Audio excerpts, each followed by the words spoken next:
Welcome to JasonWhiskyWise. My name is Jason. Welcome to this whiskey review, continuing on my mini-series into Highland Park's Travel Retail. And today we have ourselves the third one in this four-part series, which is the 16-year-old Wings of the Eagle. And if you have missed any of my videos recently into the Spirit of the Bear and also the Loyalty of the Wolf, I'm going to leave it over here in the top corner. Feel free to go and check it out. So the third one over here is a 16-year-old expression. It is called Wings of the Eagle, and it is bottled at an ABV of 44.5, and we are seeing them start to creep up in ABV. In terms of the maturation for this one, it's actually matured in sherry-seasoned American and European oak cask. And in terms of the distillery itself, it's very well known as the Highland Park Distillery. They're owned by the parent company, the Edrington Group, and they're located on the Orkney Islands of Scotland. Now, the price point on the Wings of the Eagle full-size bottle in travel retail, it's a 70cl, where the first two are both 1 litres. This one is £80 in travel retail for the 70cl. And in terms of exclusivity, yes, it is exclusive. Now, it's only exclusive for global travel retail. And I think in terms of this series and what it replaces from the Warrior series, I think it was the Harold. So there was the whole Warrior series, if you guys have missed those. Quite an interesting series in themselves, but this one is now replacing that, as that one was a no-age statement whiskey. So without further ado, it is naturally coloured, and we're going to jump straight into the nose of this whiskey. Into the nose. First impressions on the nose for the Wings of the Eagle. Straight away, I'm picking out a lot more of this fresher, fruitier characters, more stone fruits, peaches, apricots. There's even a little note of salted almonds, bringing that maritime character along with it. There is a lemony character on this one, and I want to say it's not so intense, it's rather mellow. And that sort of appley character, this is like a green apple, but it's like a toffee green apple, adding a slight little bit more sweetness to it. And on the end of this one, there's like a toasted cereal note. There is a whiff of smoke, but it's ever so gentle. It's almost not, you can't pick it out unless you really dive deep into the glass. But it's got that cereally note to it. That's about it for the nose. Let's jump straight into the palate next. Sláinte.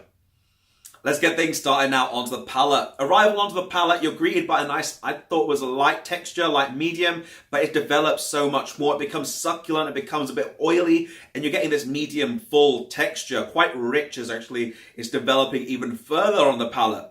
Now, first flavor profiles I'm thinking of straight away is like a liquid fruitcake. You get a bit more of these darker characters like a tobacco leaf, red licorice, even black currants that are going on the palate for this one.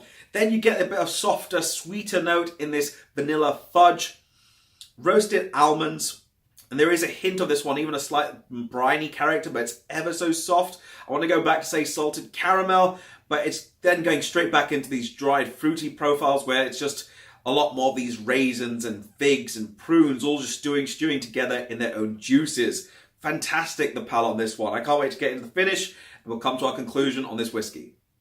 Moving our way into the finish for this whiskey, I'm going to pop this down over here.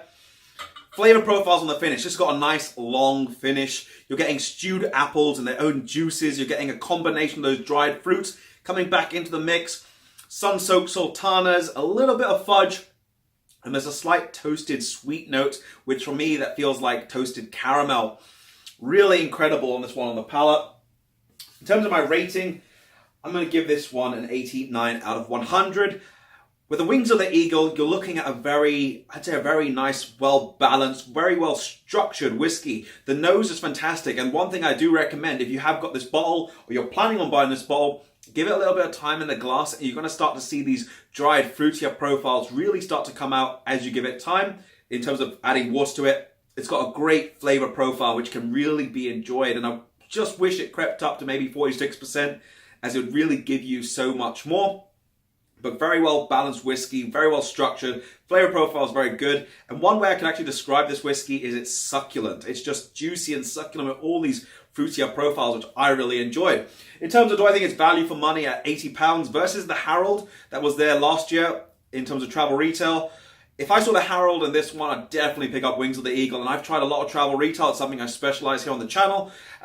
This one for £80 is something I would happily pay for because I think it just does the job very well. So let me know if you guys have tried any Highland Parks down below in the comment section. As well, if you're new to my channel, feel free to hit the subscribe button and I'm going to leave some other videos up on the screen here from the Highland Park Travel Retail. But this has been me, JasonWhiskyWise, Mr. Bananas, and we'll catch you for the next video. Sláinte.